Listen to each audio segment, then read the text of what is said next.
प्रिये वाञ्छाकल्पतरुभ्यश्च कृपासिन्धुभ्य एव च पतितानां पावनेभ्यो वैष्णवेभ्यो नमो नमः।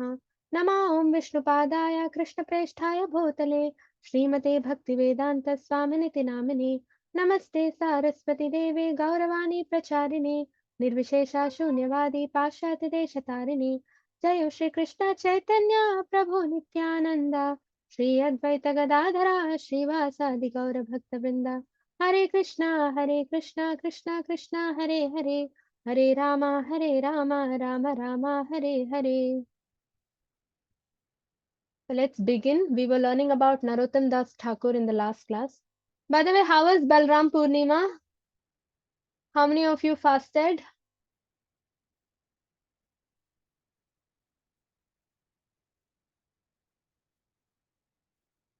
Only one person fasted. Okay, no problem. Yes, Veena Mataji. Yes, ma'am. Even I fasted on that day, and we did the Sudarshana Homa in the temple, ma'am. Oh, Haribol, very nice. Yes, ma'am. Yeah. Okay, so we were learning about Narottam Das Thakur in the last class, and we will continue. And we will also learn about Srinivas Acharya a little bit today. Okay, let's begin. Since we learned about Narottam Das Thakur in the last class, we also learned that he was famous for Kirtan, bhajans, right? Most of the bhajans that we sing today, famous bhajans, are either by Narottam Das Thakur or Bhaktivinoda Thakur. So today we will be learning a bhajan by Narottam Das Thakur.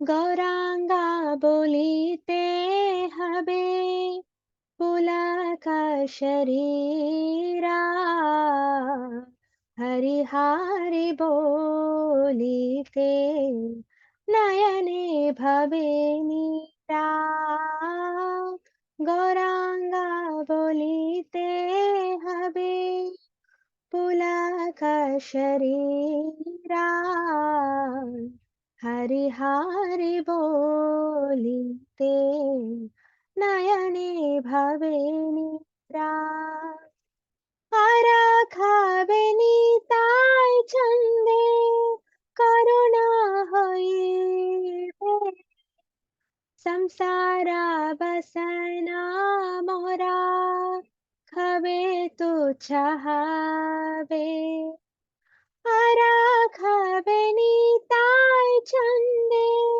करुणा होइबे संसारा बसना मोरा खबे तू चाहबे गौरांगा बोलिते हबे पुलक शरीरा हरिहारि बोलिते नयने भवे नीरा विषयाचरिया खबे शुद्ध हबे माना खबे हम हेराबो श्री वृंदावना विषयाचरिया खबे शुद्ध हबे माना कबे हम हेराबो श्री वृंदावना गौरांगा बोलिते हबे पुलक शरीरा हरिहारि बोलिते नयने भवे नीरा रूप रघुनाथापदे होइबे अकुटी कबे हम भुजाबो से जुगल प्रीति रूप रघुनाथापदे होइबे अकुटी कबे हम भुजाबो से जुगला प्रीति गौरांगा बोलिते हबे पुलक शरीरा हरि हरि बोलिते नयने भवे नीरा रूपा रघुनाथा पदे रहो मोरा आशा प्रार्थना करो ये सदा नरोत्तम दासा रूपा रघुनाथा पदे रहो मोरा आशा प्रार्थना करो ये सदा नरोत्तम दासा गौरांगा बोलिते हबे पुलक शरीरा हरि हरि बोलिते नयने भवे नीरा हरे Krishna Krishna Krishna Hare Hare Hare Ram Ram Ram Hare Hare Hare Krishna Krishna Krishna Hare Hare Hare Ram Ram Ram Hare Hare Translation. When will that opportune moment come to me when there will be shivering of the body as soon as I chant Lord Gauranga's name? And after the shivering, while chanting Hare Krishna, when will there be tears pouring down from my eyes? When will that day come when Lord Nityananda's causeless mercy be bestowed upon me, so that my desire for material enjoyment becomes very insignificant? When my mind is completely purified, being freed from material anxieties and desires, then I shall be able to understand Vrindavan and the conjugal love of Radha and Krishna, and then my spiritual life will be successful. When shall I be very much eager to study the books left by the six Goswamis? One has to learn the conjugal loving affairs of Radha Krishna through the teachings of these six Goswamis. Narottam Das always wishes to understand this conjugal love under the direction of the six Goswamis. Hare Krishna. So this is a very, very, very beautiful kirtan. Love for Krishna overflows in this kirtan. All right. So last class we were learning about Narottam Das Thakur. Can anybody tell me how did Narottam Das Thakur get Krishna Prem? Which river did he go and take dip so that he got Krishna Prem? You can either put your answers in the chat or one moment. Yeah, now you can all unmute. You can also put your answers in the chat.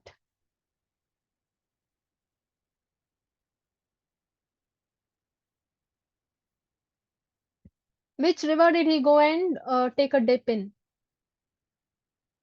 Yeah, I got an answer in the chat. Padma River. Haribol. Yes, Padmavati River. And who kept or who deposited Krishna Prem in Padmavati River for him to get it?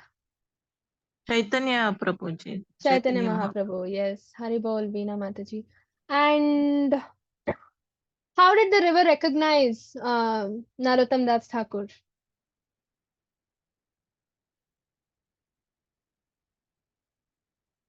What was the clue that Chaitanya Mahaprabhu had given for the river to recognize? Nobody knows? So the river, so Chaitanya Mahaprabhu said, when Narottam Das Thakur comes and takes a dip in your river, you will start overflowing. As in Padmavati river starts overflowing. This was the cue. And who is Narottam Das Thakur's Diksha Guru and Siksha Guru? Who knows?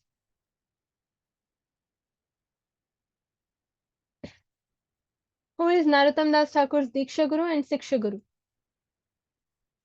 Yeah, I got an answer in the chat. Siksha Guru is Jiva Goswami. Yes, and who is Diksha Guru?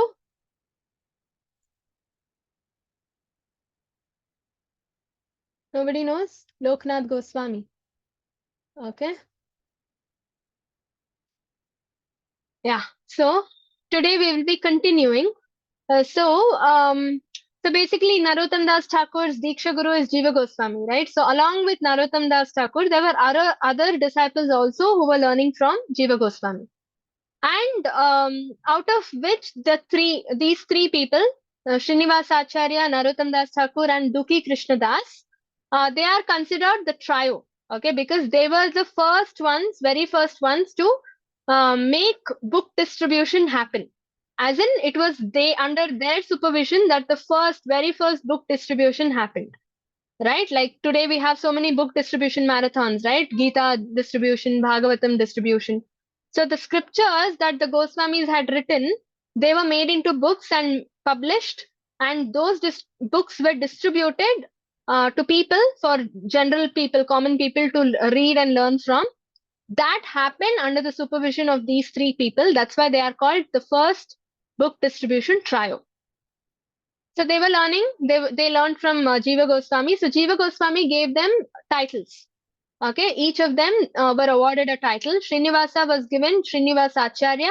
Narottam Das Thakur was given a title Thakur. Okay, Narottam Das Thakur. And Dukhi Krishna Das became Shyamananda Pandit. That was his name. And even today, like till today, they are known by these names only.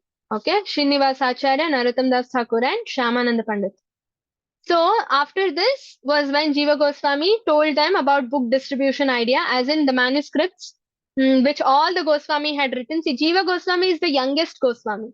Okay, so all the Goswamis, even if they had left this world, Jiva Goswami was had to take up all the remaining work, responsibility, and finish the pending work. So when the Goswamis wrote the scriptures, they were handwritten, right? They were all in the form of handwritten notes, in the form of manuscripts. Nobody can distribute them to common people and ask them to read. They had to be given a proper shape, form, right? They had to be made into books. They had to be made into several copies, and then only they can be distributed. So this was the task pending. So Jiva Goswami handed the task over to these three acharyas, Srinivas Acharya, Narottam Das Thakur, and Dukhi Krishna Das. Shyamananda Pandit, basically. Okay, that's why they're called the trio, right? So Jiva Goswami said, take these manuscripts, go to Bengal. Okay, because those days, anything we had to get done, we had to go to Bengal. Bengal was like a city, it was a big place, a powerful place. All the facilities were available only in Bengal. Okay, so this was also upon the order of Janava Devi. Janava Devi is Nityananda Prabhu's wife, right? So Janava Devi ordered Jiva Goswami to do this. So Jiva Goswami executed this. So the trio takes the manuscripts, carefully packs them, and keeps them in a bullock cart and takes them to Bengal. They had to go to a place called Vishnupura in Bengal. Okay, so they go there, they reach Vishnupura. So now during the journey, they have not slept, they have not got proper rest, right? So once they reach Vishnupura, they take the manuscripts, keep it next to them, and they all sleep, they take rest, okay? So that time, Vishnupura is a very peculiar city, okay? So what happens in that city is, every day in the night, a group of thieves come and plunder people there.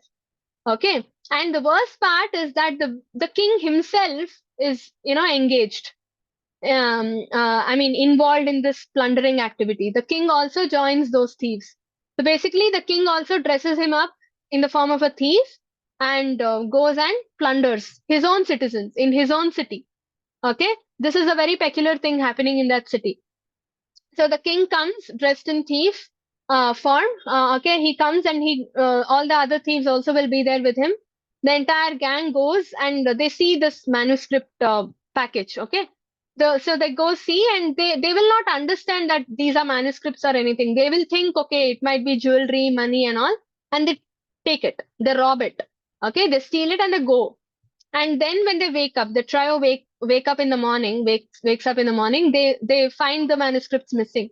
Okay, so now they get very nervous because it is not just manuscripts, it's not just a piece of paper with words. It's Vaishnava philosophy, right?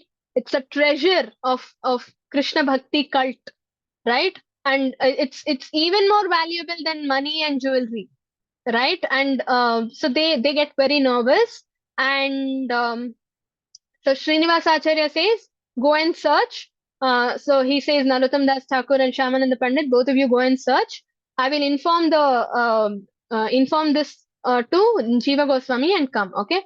Srinivas Acharya goes and informs this to Jiva Goswami through letters and other things. And in the meanwhile, Narottam Das Thakur and Shyamananda Pandit go in search of the manuscripts. Unfortunately, they don't find it. Okay. So, but after searching, after a long search, Srinivas Acharya finds it. So Srinivas Acharya, visits the palace, okay, where the king is present. So now the king would have got Srinivas Acharya in his dream the previous night, okay, asking for the manuscripts and all that. So now the moment Srinivas Acharya visits the palace, king identifies Srinivas Acharya and goes and falls to his feet. He says, "You're a Vaishnava. I knew you would be coming. I met you in my dream last night." Okay, and then the king goes and gets the manuscripts, the stolen manuscripts, and delivers it to Srinivas Acharya. So in return, Srinivas Acharya initiates the king. Now the king has become a good person. Okay, he gets initiated and he becomes a Vaishnava. He becomes a pure devotee of Krishna. So now what happens as a service to the Lord, the king takes up this responsibility of printing, publishing the books. Okay, so the entire manuscripts will now be published, made into a book and published. Many copies will be made. And Srinivas Acharya, Narottam Das Thakur and Shyamananda Pandit take up the responsibility of distributing. So that's why they're called the first book distribution trio. Okay.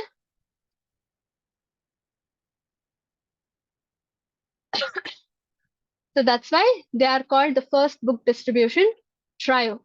Okay. And 50 years after the disappearance of Chaitanya Mahaprabhu, Narottam Das Thakur organizes annual festivals. Mostly they're all book festivals. Okay. To reinforce or keep up the momentum of Gaudiya philosophy unified. Now, Chaitanya Mahaprabhu instructs Narottam Das Thakur to write Vaishnava bhajans.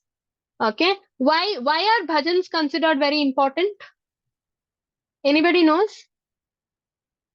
Have you ever wondered why we treat bhajans and scriptures equally? The scriptures, the books that we have, the Gita, Bhagavatam, they are all treated on the equal level with these Vaishnava bhajans. That's why we begin every class with a Vaishnava bhajan.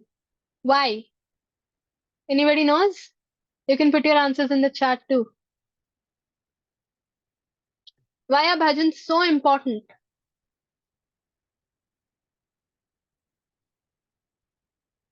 To become more closer to God, yes, even scriptures take you more closer to the Lord. But why the point is, why are bhajans and scriptures considered equal? They're considered same. Why?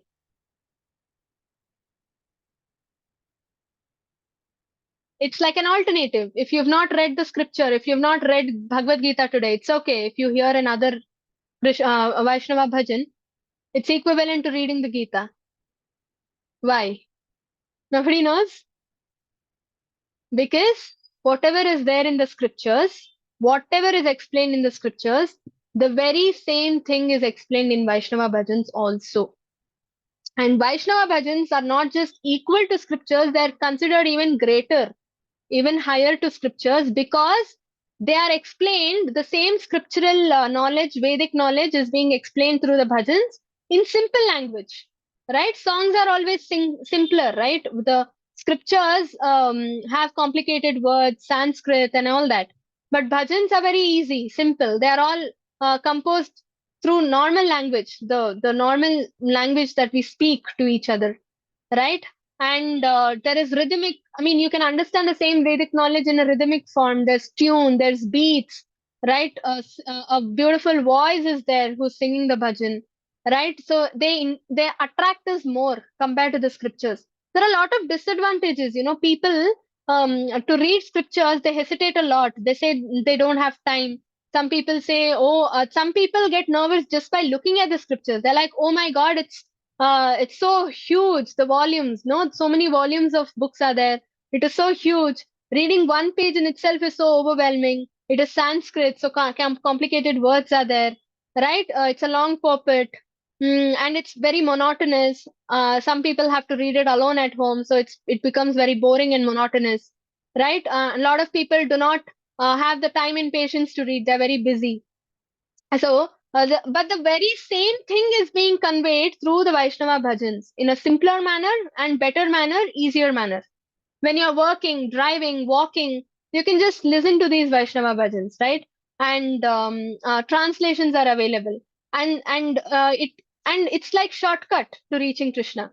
Vaishnava bhajans are compared to are called shortcut to reaching Krishna because scriptures they are so huge for us to read, but these bhajans, one bhajan conveys the same thing that is there in the scripture, right? So translation, when you read the translation, you will get the complete knowledge as that of scriptures, right? That's why bhajans are very, very important, and that is the reason Chaitanya Mahaprabhu orders Narottam Das Thakur to compose more and more bhajans. That is the reason every class we begin with bhajan. And I'm sure, like when I sit back and look at the PPTs, the translation of the bhajan and a lot of aspects of the classes that of whatever we discuss in the class are correlated. Okay, in fact, sometimes it is the same thing. The bhajan is like a capsule form. Whatever we learn in the class, the same thing is conveyed in the bhajan in a capsule form. All right, so that is the significance of Vaishnava bhajans. Okay, um, that's why bhajans are very important. Please listen to at least one bhajan every day. Not that you have to learn them, not that you have to by heart them. Just listen and read the translation. Translations are important. Okay, and so these are some of the pastimes of Narottam Das Thakur. So once he visits Vipradas, a place, a person, Brahmana in Gopalpura village. So he goes to Vipradas's house, and his house will have a grain storage area. Okay. So in that grain storage area, there will be a snake, a very poisonous snake. But the moment Narottam Das Thakur enters the house, the snake disappears. Snake disappears, and in that snake's place, deities are there. Chaitanya Mahaprabhu and Vishnu Priya. Okay, Vishnu Priya is Chaitanya Mahaprabhu's wife, right? So Narottam Das Thakur will be sitting in the living room, and these deities walk. Deities walk. Can you imagine? Walk, go to Narottam Das Thakur, jump on the lap, and sit on the lap of Narottam Das Thakur. Both the deities, Vishnu Priya and Chaitanya Mahaprabhu. Can you imagine? Right? So there are a lot of instances where deities have spoken, deities have walked, right? In Sakshi Gopal, if you see in Puri, near Puri, Sakshi Gopal has walked. He walks from one city to another city. All right. There are a lot of instances where deities have reciprocated. Okay. And anybody knows one other prominent acharya who has a very deep attachment with deities? Who knows? A very famous acharya who again has a very deep attachment with deities.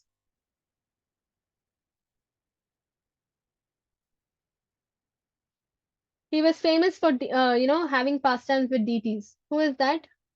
Nobody knows? Madhvacharya. Okay, so Madhvacharya used to, again, deities used to come and find him, and he used to suppose he used to take a dip in a river. While he was inside the river, he would find a deity in his hand.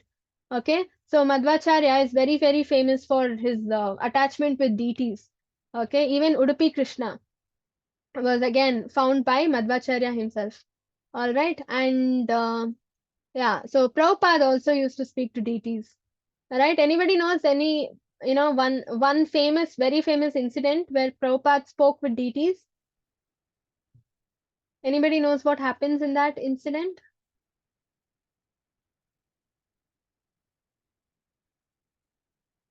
I'm getting an answer in the chat saying deities also spoke back and responded. Yes, deities also spoke back. What did Prabhupada ask the deities? Nobody knows. So Prabhupada, in one of the ISKCON centers when he visited, deities are there. Okay, so instead of going and talking to his disciples, he directly went and spoke to deities.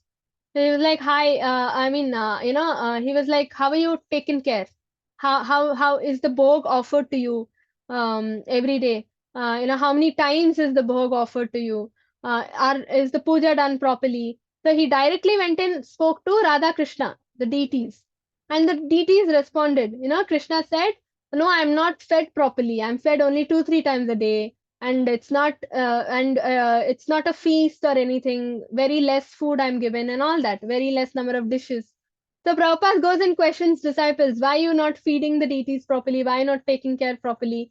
And then the disciples are like stunned. How do you know? You didn't even ask us, right? So then the disciples say, no, no, we are having a lot of tasks right now. It's very difficult for us to cook so many items.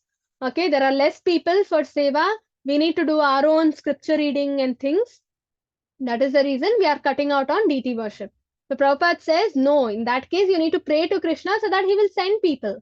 But we cannot compromise, okay, at any cost. So then from that day, they start feeding Krishna 6 times a day. 6 times bhoga will be offered.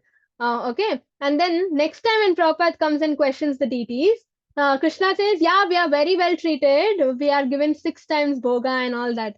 And now the disciples say, we are treating the deities so well that the clothes, the old clothes are not fitting the deities right now. So deities have life. He is Krishna himself. She is Radha herself standing in the temple. Okay. So if you give them food, they will eat. Okay. They will eat. Ye yata mam prapadyante tams tataiva bhajamyaham. So, however, on whichever level you believe, we believe the deities, we believe in Krishna. On whichever level we believe that Krishna has manifested in this particular deity, to that level the deities reciprocate. Okay, so the disciples believed there very strongly that when they were given bhoga, they were eating. The deities were eating, so that's why the deities ate. And when the deities ate, they put on weight. Now the clothes are not fitting. Can you imagine? So that's why deities have a lot of power. This was a very famous incident that happened with Prabhupada. Okay.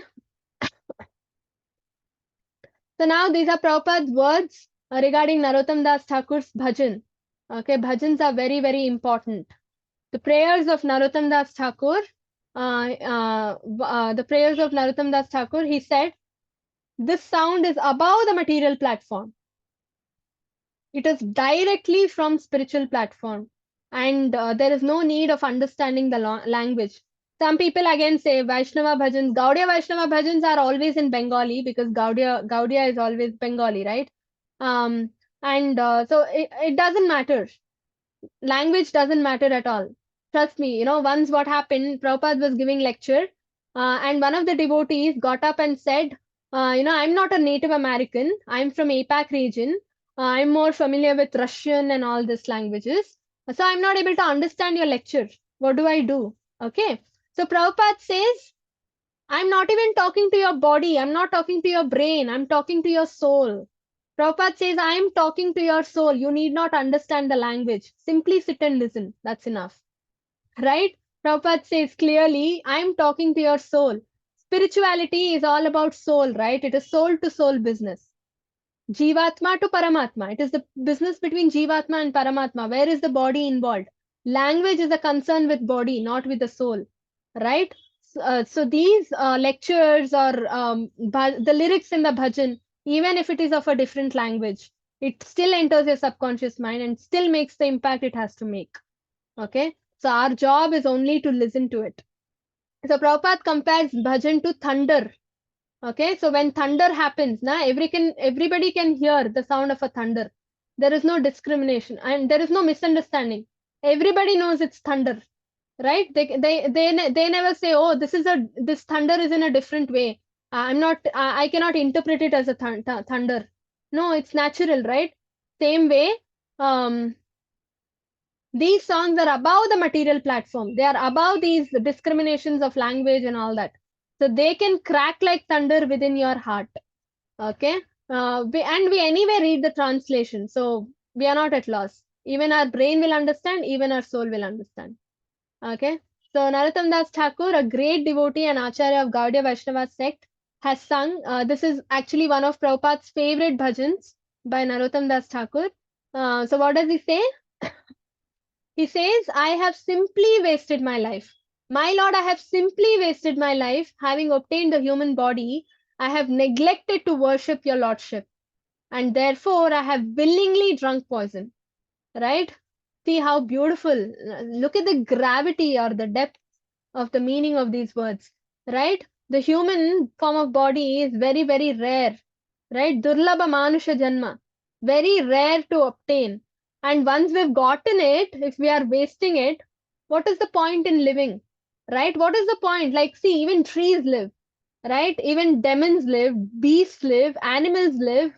Right? They are also living. If we are also living, then what is the difference between humans and animals?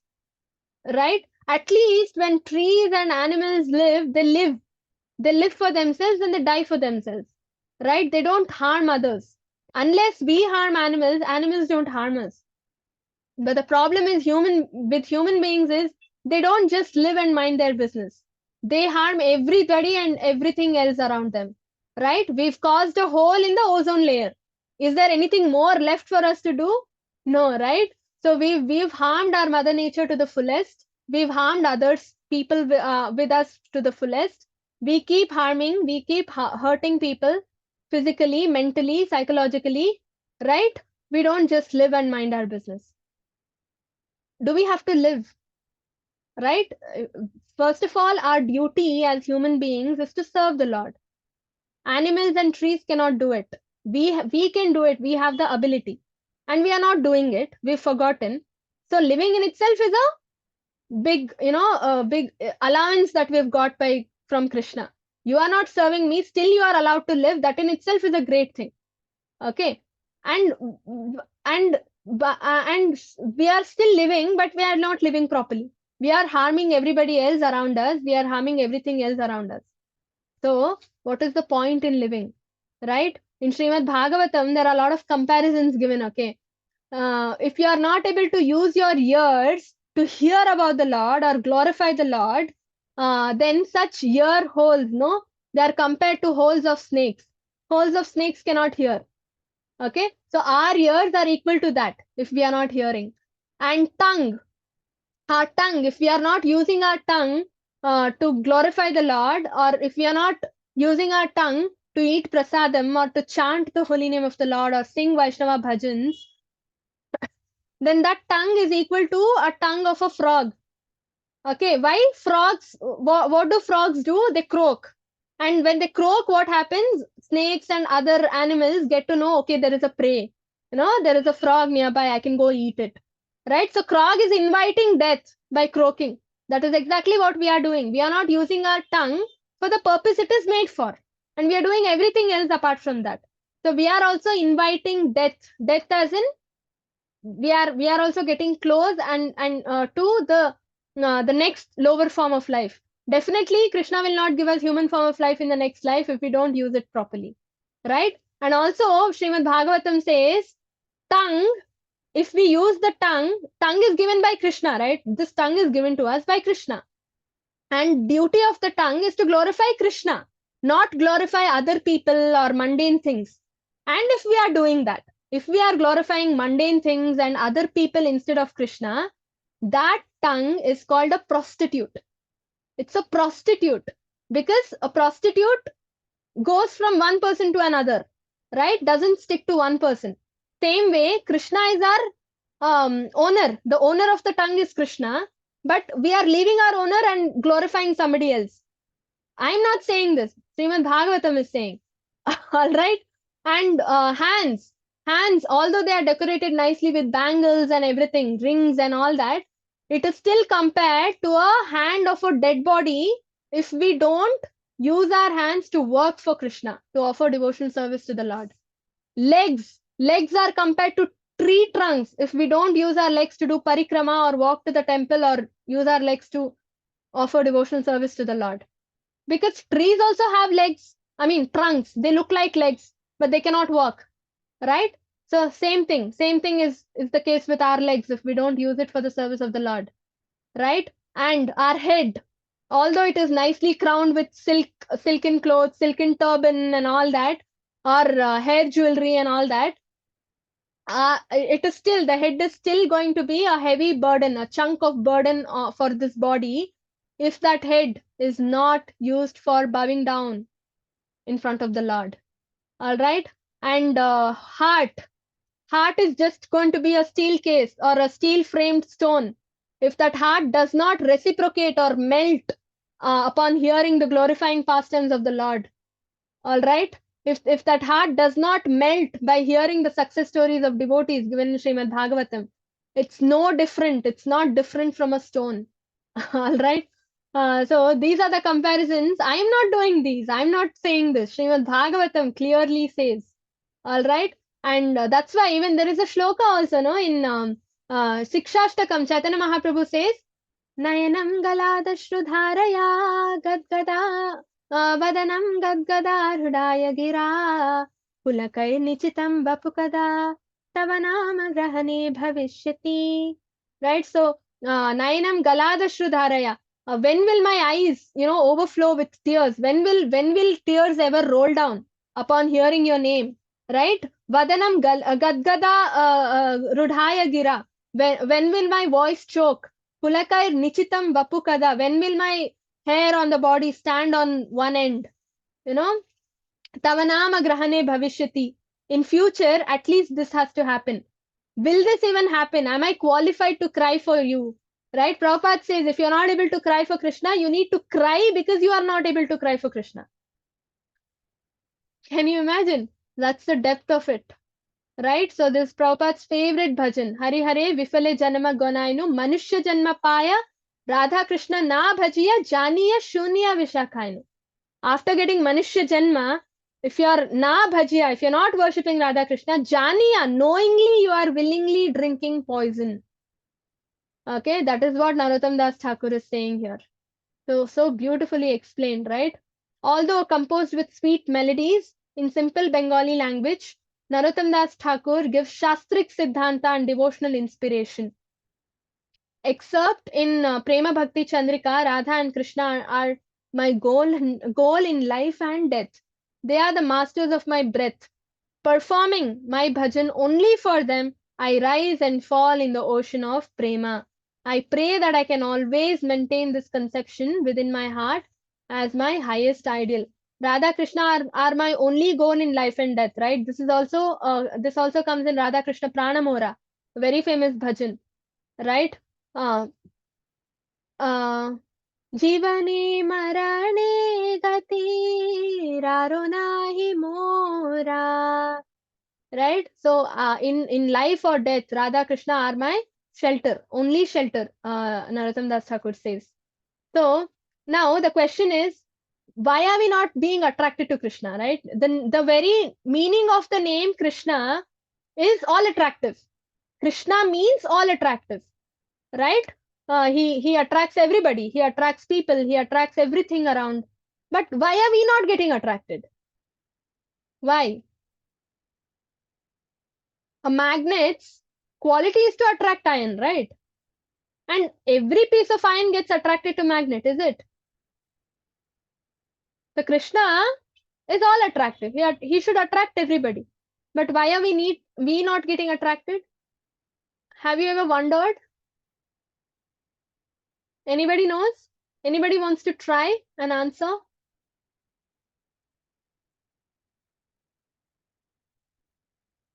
Yeah, see, tears roll down when we listen to a devotee whose heart is all Krishna. That's why when we read Srimad Bhagavatam purports written by Prabhupada, we tend to cry. Because Prabhupada carries Krishna with him wherever he goes, in the heart. Yeah, so why are we not getting attracted to Krishna? Who knows? Nobody knows? Because we are, rusted iron cannot get attracted to magnet. Okay, magnet is original. Magnet is full of potency. Okay, 100% surrendered. We are not 100% surrendered. Yes, why? Why are we not 100% surrendered? Why are we not getting attracted? Why are we not getting attached to Krishna? Right? That is what the reason is. No? Maya is there. Maya cannot be stronger than Krishna, no, Mataji. So the answer is like a rusted iron. No, magnet attracts iron. Right? Only when the iron is pure, it gets attracted to a magnet. Say the iron is fully rusted. There's layers and layers of rust and impurities on the iron piece. Will it get attracted to magnet? No, just like us.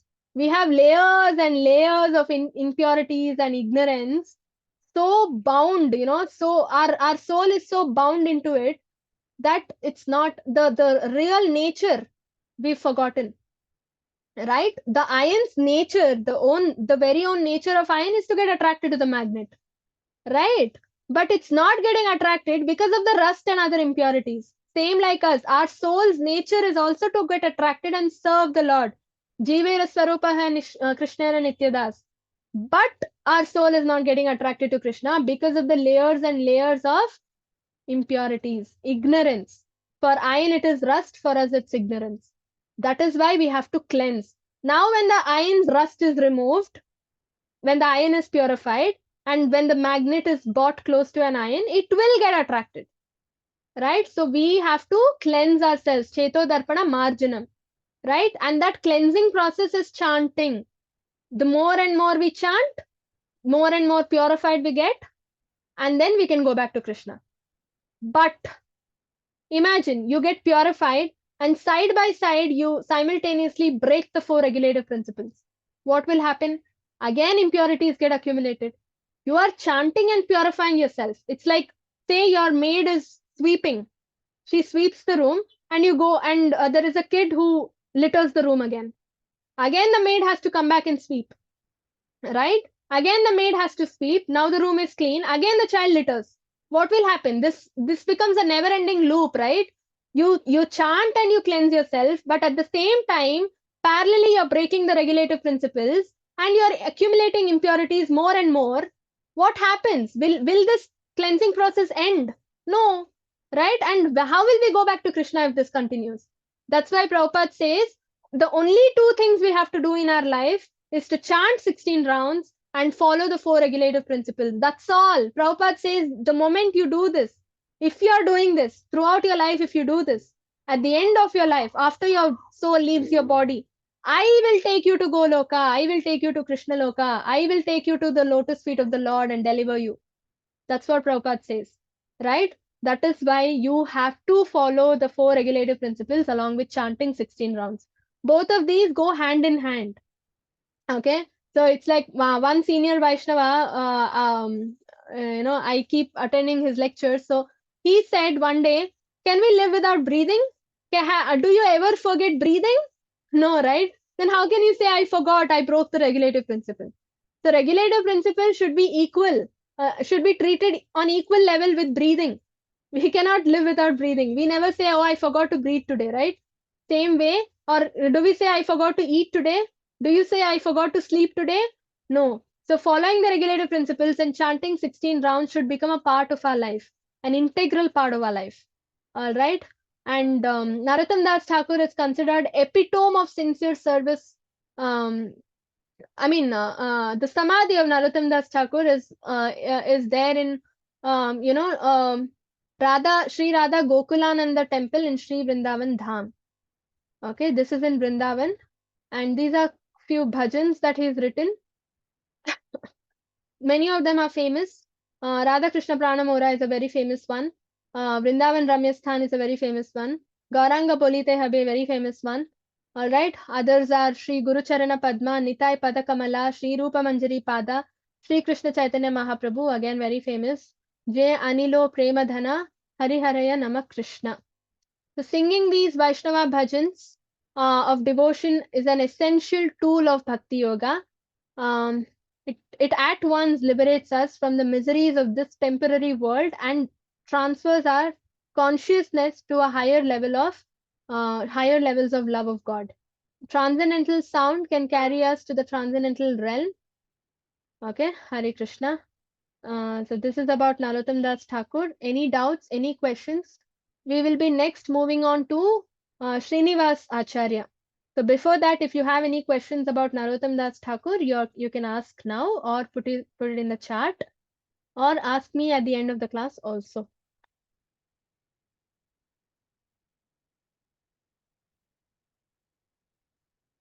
Okay, so we will be learning about the trio, right? So Narottam Das Thakur is one of the trio, And one in the trio is Narottam Das Thakur. Next is Srinivasa Acharya. We will be learning a little about him today, and then Shyamananda Pandit is also one of them. This is a brief about Srinivasa Acharya. We will be learning about each point in detail in further slides, okay? So Srinivasa Acharya is one of the most important personalities in the religious history of Bengal, perhaps the most important Vaishnava teacher in the generation immediately following Sri Chaitanya Mahaprabhu. He is chiefly remembered as an illustrious disciple of Gopal Bhatt Goswami and Jiva Goswami. So Gopal Bhatt Goswami is Diksha Guru of Srinivasa Acharya, and Jiva Goswami is the Siksha Guru of Srinivasa Acharya. Okay, his achievements include delivering the writings of Goswamis from Vrindavan to Bengal. We just learnt about that pastime, right? Converting King Birhambir. So Birhambir is the name of that king who was a thief. Okay, so he finally became a Vaishnava, right? So it was Srinivasa Acharya played a huge role in converting that king, such a thief, into a Vaishnava, into a pure devotee, and originating the Manohar Shoy style of Kirtan. Srinivasa Acharya was taught Kirtan by his mother. Okay, and at Keturi, Bengal, he co-organized the first Gaura Purnima festival, that is birth anniversary of Chaitanya Mahaprabhu, which Narottam Das Thakur, Shyamananda Pandit, and thousands of other Vaishnavas attended. Okay, so a little about Srinivasa Acharya's parents. So his parents are Vaishnavas. Both his parents are huge devotees, pure devotees of Chaitanya Mahaprabhu. Okay. Father's name is Gangadhar Bhattacharya. Wife's name is Lakshmi Priya. They lived in a village in Bengal called Chakandi. Okay. And they longed for a devotee son. They wanted to give birth to a devotee, raise a devotee, and so that their son can devote their life, okay, to the Lord, to the service of the Lord. But they had no son at all. Like, for a very long time, the couple did not have a child. They were craving for a child, a devotee child, okay? But finally, Krishna blessed and they got a child, a devotee. They named him Srinivasa, okay? And Gangadhar was a devotee of Chaitanya Mahaprabhu, right? We already know this. So Gangadhar knew that Chaitanya Mahaprabhu was none other than Krishna from the scriptural evidence. Okay, it's given in the scriptures, right? In Srimad Bhagavatam, it says Krishna Varnam Tvisha Krishnam, Sango Pangastra Parshadam, Yajna Sankirtanayat Prayar, Yajanti Hitu Sumedasaha, right? So Krishna Varnam Tvisha Krishnam. So there comes an incarnation who is Krishna himself, but Tvisha Krishnam, Varnam, the color will be Krishna, that is opposite of dark. Krishna means dark, right? Opposite of dark is golden. So he comes in golden color. So Gangadhar knew all these scriptural evidence, and that's why he was a devotee of Lord Chaitanya Mahaprabhu, because he's Krishna himself, right? And then he wanted to see Chaitanya Mahaprabhu very, very badly. He could not tolerate the separation. So he wanted to go to Navadvip. Okay, he was just 7 miles away, okay, from Navadvip, reaching Navadvip, and he learned that Chaitanya Mahaprabhu already took sannyas, right? So he took sannyas. Then this is appearance of Srinivasa. So like we already saw, Chakandi, Gangadhar and Lakshmi Priya gave birth to Srinivasa Acharya, and he was born on a full moon day. Okay, so he was a very beautiful boy in the entire village, and Lakshmi Priya's father was an astrologer. His name was Balram Vipra. He said that Srinivasa Acharya is none other than an empowered incarnation of Krishna. Almost all acharyas, not almost, every single acharya, even every single saint, is an empowered incarnation of Krishna himself. Prabhupada was also an empowered incarnation of Krishna himself. Okay, all the saints, all the acharya, that's why they carry Krishna in their hearts. We have Paramatma form in our hearts, Vishnu form, but they have direct Krishna form in their hearts. Okay, so the boy was very beautiful. Srinivasa was very, very beautiful. He had a broad chest, and a long, elegant nose, and his beautiful eyes extended like lotus petals. Lord Chaitanya Mahaprabhu, like Lord Chaitanya Mahaprabhu, he also had a golden luster, like you see in the picture, right? Same like Chaitanya Mahaprabhu, he had a golden luster. No wonder he's an empowered incarnation, right? And arms that extended down to his knees, just like Chaitanya Mahaprabhu. He also had long arms. According to custom, Chaitanya, this is Gangadhar, okay, the father. So basically, Srinivasa Acharya's parents gave a lot of charity to Brahmanas, and Brahmanas blessed the child. So now Srinivasa Acharya was devoted to his parents. Okay, he was having a very nice devotee association right at home because his parents were devotees, right? This is one of the plus point for a child whose parents are devotees. Child automatically becomes a devotee, right? Child automatically gets trained in devotional service, knowingly or unknowingly by the parents, if parents are devotees, right? They constantly train the child, tell the child about the Lord's pastimes. Like here, Srinivasa Acharya's mother and father, both of them used to always tell Srinivasa Acharya about Krishna's pastimes, Radha Krishna Vrindavan pastimes, Chaitanya Mahaprabhu's pastimes, all the time. Like now we say, no, we teach the children rhymes and all this. But those days, they used to talk about pastimes of the Lord. Okay, and both of them, both the parents of Srinivasa Acharya, because they were pure devotees, they used to get into ecstatic state when they used to discuss these transcendental pastimes. And Srinivasa Acharya's mother taught him kirtan. So nice, right? So he got his first guru right at home, his mother. So he studied grammar, literature, poetic theory from Dhanandaya Vidya Vachaspati and acquired um, mastery in these subjects.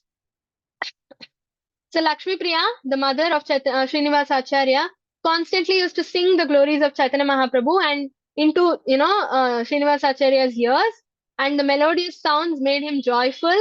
And Srinivasa Acharya, as he grew, he learnt to chant the names of Chaitanya Mahaprabhu and Radha Krishna and the glories. Can you imagine? See, the training starts right at home if parents are also devotees, right? And that's why when a child takes birth in a devotee family, the child is said to be very, very lucky, and the child is considered to be very superior. The child is considered to be a devotee in the previous janma itself. It's just that that child couldn't complete the devotional service fully in that past life. That's why the child has again taken birth in this, taken birth, got this janma. And Krishna places such people in such devotee families so that their devotional service becomes, devotional life becomes catalyzed. All right. So that's the real duty of parents. Be it a mother, be it a father. A mother's real duty is to make sure her child does not get into the womb of another mother. As in, the child should not have next janma. The mother has to ensure this. As a father, that is father's duty also. Father also should ensure that his child does not take birth or be born to another father in that means the child should not be having a next janma. That responsibility lies on the parents part, okay, to deliver the child, to make the child a devotee, raise him or her that way and make them a devotee and deliver them back to the Lord. Alright, that is the reason marriage is allowed. Why is marriage allowed? What is marriage described as in the scriptures? It is described as sacrifice. Marriage is not something that we do for our pleasure. No, it's a sacrifice. Sacrifice means what? Sacrifice to the Lord. It's a devotional service. So marriage is as an instrument. Marriage is an instrument to bring a devotee to this world. A devotee or a yogi, an unsuccessful yogi who could not complete devotional service in their past janma. Marriage is an instrument to bring such people to this world, give them a chance to complete their devotional life and go back to the Lord.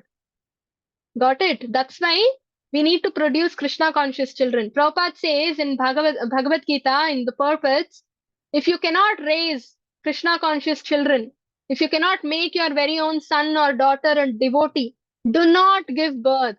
Do not get married. If you've gotten married, it's okay. Do not give birth. Because you are going to put one more person into the clutches of Maya if you're not going to raise them as devotees. Right? And we know the pain of falling into a Maya's trap, right? All the children, when a child is in the womb of mother, you know what child prays?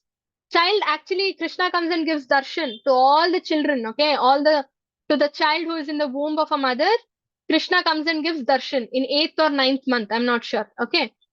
So when the child sees the Lord in the womb, the child promises Krishna. The child says, "I have done all the sins possible in my previous janma. I could not complete my devotional service. I could not even become a devotee, pure devotee. I couldn't cleanse myself. But this time in this janma, I promise the moment I get delivered, I go out of this womb. I will dedicate my life, entire life to your service. I will serve you. I will become a devotee." We promise this. All of us promise the Lord in the womb. And once we come out of the tummy, mother's tummy, what happens? We get trapped by the Maya.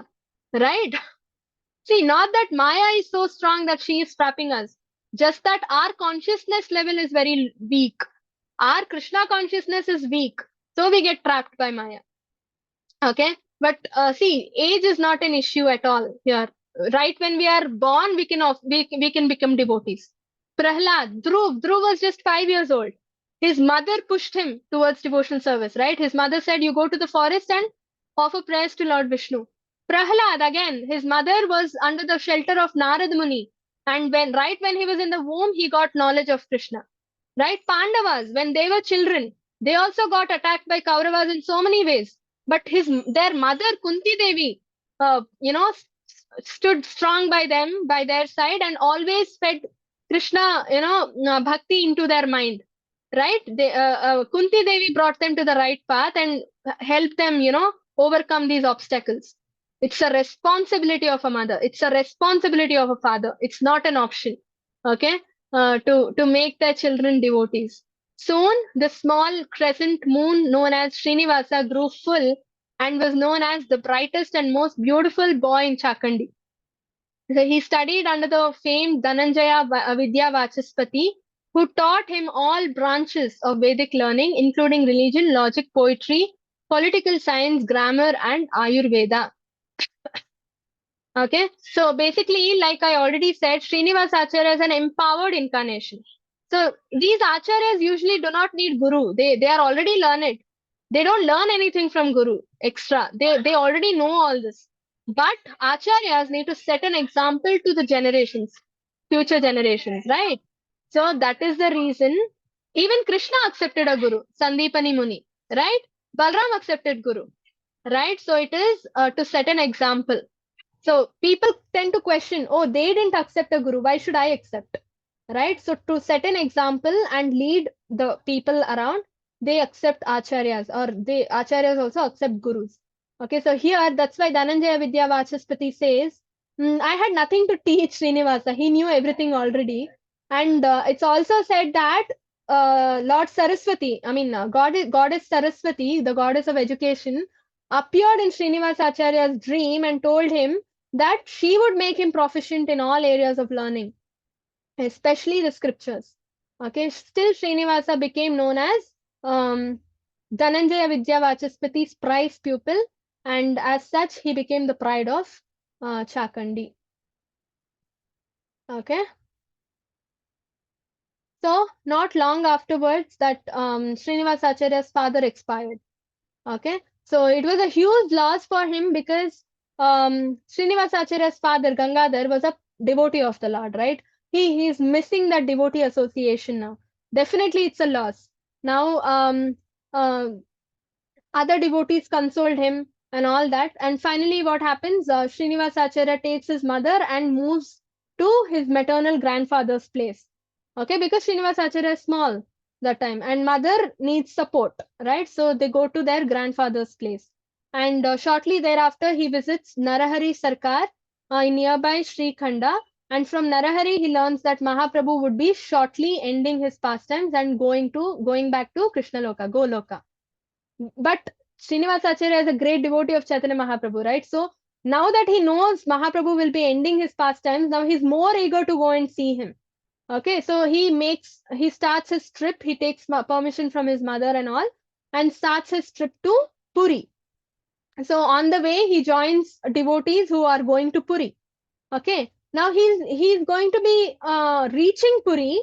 Okay, he'll be very near to Puri, and he will get a news that Mahaprabhu has left this world. His heart gets broken. Okay, because he is craving to see Mahaprabhu, Chaitanya Mahaprabhu, but he's very near to Puri and Chaitanya Mahaprabhu has already left the world.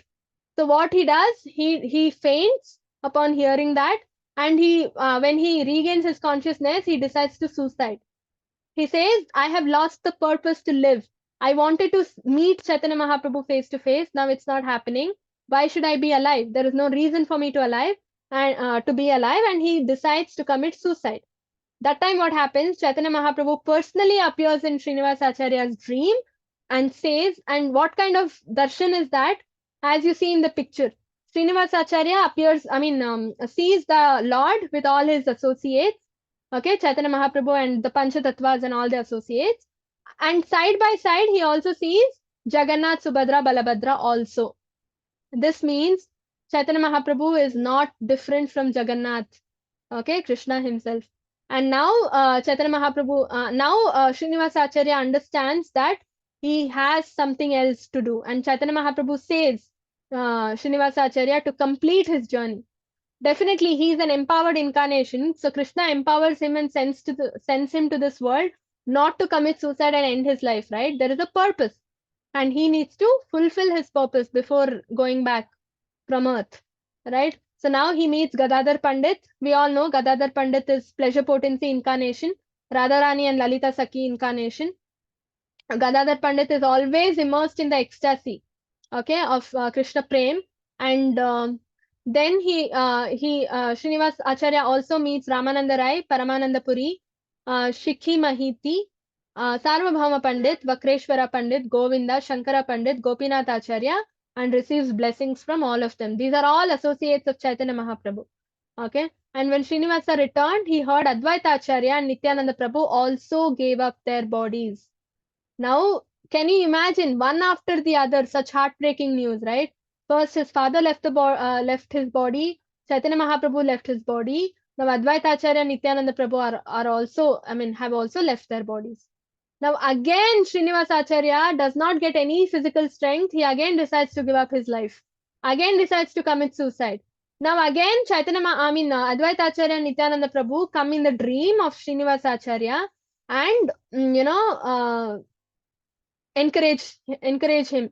They say, you cannot give up your life like this. You have an intention. They encourage him and make him live again. All right. Now Gadadhar Pandit says, Chaitanya Mahaprabhu, even before he left this world, told a lot about you, and he has given me a responsibility. He has asked me to teach you Srimad Bhagavatam, to explain you Krishna Leela. Now, so see, that means Srinivasa Acharya has a huge responsibility, right? He needs to distribute books. He's also called as first distribution trio. He's one in the trio, right? So he has a lot of purposes in life to live. He has a lot of reasons in life to live. He cannot end his life like that. So this is the first cue that we are given. He needs to learn Bhagavatam and spread Srimad Bhagavatam to others as well. Okay, so Gadadhar Pandit also says the current book that I have, or the manuscripts that I have of Srimad Bhagavatam, I cannot use them to teach you because Chaitanya Mahaprabhu and Gadadhar Pandit used to go to Tota Gopinath temple. There is a garden there. They used to go there every day, sit there and read Srimad Bhagavatam every day. And when they used to read, they used to cry. They used to listen to the pastimes of Krishna. Of course, Chaitanya Mahaprabhu is none other than Krishna, and Gadadhar Pandit is none other than Radharani, and all the pastimes are subject to Krishna only, right? So when both of them hear about Krishna and the devotees' success stories, they cry. They used to cry so much that the book had become so wet, and now it's not feasible for them to read it anymore. Okay, the pages had all become so wet. So Gadadhar Pandit immediately sends a message to Narahari Sarkar in Bengal to send him another manuscript. Okay, Narahari says, okay, yeah, there is a stock available. I will send it to you. And then Gadadhar Pandit asks Srinivasa Acharya to personally go and collect the manuscript. Okay, to hurry up the process. There's not much time remaining. Okay. And then this is association with Navadvip devotees. So after learning Srimad Bhagavatam from Gadadhar Pandit, Srinivasa Acharya leaves to Navadvip to visit Chaitanya Mahaprabhu's intimate associates. Even Vishnu Priya will be there. Vishnu Priya is Chaitanya Mahaprabhu's wife. Okay, second wife. She will still be there in the house, and she will be assisted by Vamshi Vadana Thakur and Ishana Prabhu. Okay, so Srinivasa Acharya will be blessed by all these people. And then, who is Vishnu Priya? So Vishnu Priya is representing the ideal wife. Okay, how a wife should behave. Srinivasa Acharya was stunned by looking at the austerities Vishnu Priya was performing. You know what she used to do? Every day, she used to take 1 grain of rice, 1 grain, chant Hare Krishna Mahamantra, Hare Krishna, Krishna Krishna, Hare Hare, Hare Ram, Ram Ram, Hare Hare. Keep it aside. Take the next grain, chant the Hare Krishna Mahamantra, keep it aside. Okay, she would finish her daily chanting this way, and for how many ever grains she has chanted, only those grains she used to cook and eat. Only those grains she used to cook and eat. Not anymore. She used to fill her stomach only with those many grains on which she has chanted Hare Krishna Mahamantra. Right? She used to worship her husband Chaitanya Mahaprabhu. And she used to breathe in and breathe out Chaitanya Mahaprabhu's service, service to Chaitanya Mahaprabhu. So truly, she was an ideal wife. Srinivasa Acharya said, this is a wife who was worthy of Sri Chaitanya Mahaprabhu. Right? So that's how we got to live. All wives, provided husbands are devotees, wives need to devote themselves to the husband, because Vaishnava Seva leads to Vishnu Seva. Right? That's what even Lord Shiva says. You need to first worship Vaishnavas because that is more greater than worshipping Shiva. So when husbands are devotees, why not? We need to be first dedicated to the husband who is a devotee, because when Krishna becomes happy when you worship devotees, and then Krishna will become pleased and you will get a chance to worship Krishna directly. Okay. So Srinivasa Acharya also met Damodar Pandit, Shuklambara, Murari Gupta, and other early friends and intimate associates of Chaitanya Mahaprabhu in Navadvip. From there, Srinivasa Acharya went to nearby Shantipur, where he met Advaita Acharya's wife, Sita Thakurani, and their sons, Achyuta and Gopala. Okay, now who is Srinivasa Acharya? So far, we learned Srinivasa Acharya is an empowered incarnation, right? But who is he? Right? Who is he? So he is an incarnation of Chaitanya Mahaprabhu's ecstasy. Ecstasy. Ecstasy personified is Srinivasa Acharya. Right? Chaitanya Mahaprabhu, we've always seen, right? Chaitanya Mahaprabhu used to see Jagannath and he used to faint, right? He used to, his body used to shiver. His body used to sweat, right? His body's color used to change. His voice used to choke. He couldn't even say Jagannath. He used to say Jaga, couldn't complete and he would fall unconscious. Okay. These are all symptoms of that ecstatic stage. This is called ecstasy. Okay. The hair would stand on one end. This ecstasy has come live in the form of Chaitanya Mahaprabhu. Srinivasa Acharya. Okay. Chaitanya Mahaprabhu's ecstasy, incarnation of this ecstasy is Srinivasa Acharya. That is the Srinivasa Acharya's position. Okay, he is not some Manjari or anybody. He is ecstasy personified. Okay, so Srinivasa, the way he would act, the ecstatic symptoms that he used to display, all the devotees of Chaitanya Mahaprabhu could understand that Srinivasa Acharya is none other than the ecstatic form of Chaitanya Mahaprabhu. Okay, so seeing his intense and unprecedented love of Godhead, all the devotees could understand. He is none other than Gaura Shakti. Okay, so Lord's intimate associates could naturally perceive this and could understand that through Srinivasa, the eternal message of Lord Chaitanya, the message of the Vedic literature could be widely distributed. Okay, so he has a very huge purpose to serve. He should not suicide. All right. Yeah, so this is about today's class. Hare Krishna, Krishna Krishna, Hare Hare, Hare Ram, Ram Ram, Hare Hare. So another 3 or maximum 4 classes, this module will be done. Okay, please attend. 45 to 50% attendance is minimum requirement for your certificates. After the 4th class, your certificates will be made ready and given to you. Okay.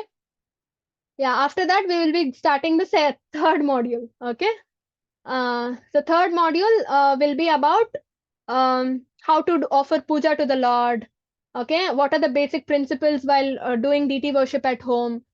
We don't know, right, how to worship the Lord in detail. We don't even know how to offer bhoga in detail. So these systematically technicalities will be learned. We will be learning. Okay, along with that, we will be learning about prayers, different prayers, right? Kunti Stuti, Prahlad's prayers, Dhruv Maharaj's prayers, Gajendra Moksha, right? All these different prayers, and how we can offer prayers to the Lord. All these will be taught in module 3. Okay. Yeah. Any doubts regarding today's class? If you have any doubts, please, you can unmute and ask, or put your answers in the chat. I mean, put your questions in the chat.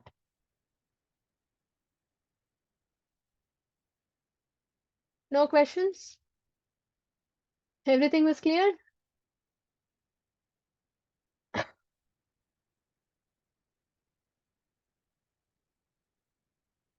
Okay, Hare Krishna Prabhuji. Long time. Okay, yeah, so if you have no questions, we can end. Vancha kalpatarubhyascha kripa sindhubhya eva cha patitanam pavanebhyo vaishnavebhyo namo namaha. Ananta Koti Vaishnav ki jai, Srila Prabhupada ki jai. Hare Krishna. Okay, let's end. Thanks for joining. Please do join in the next class as well. Okay, Hare Krishna. Hare Krishna.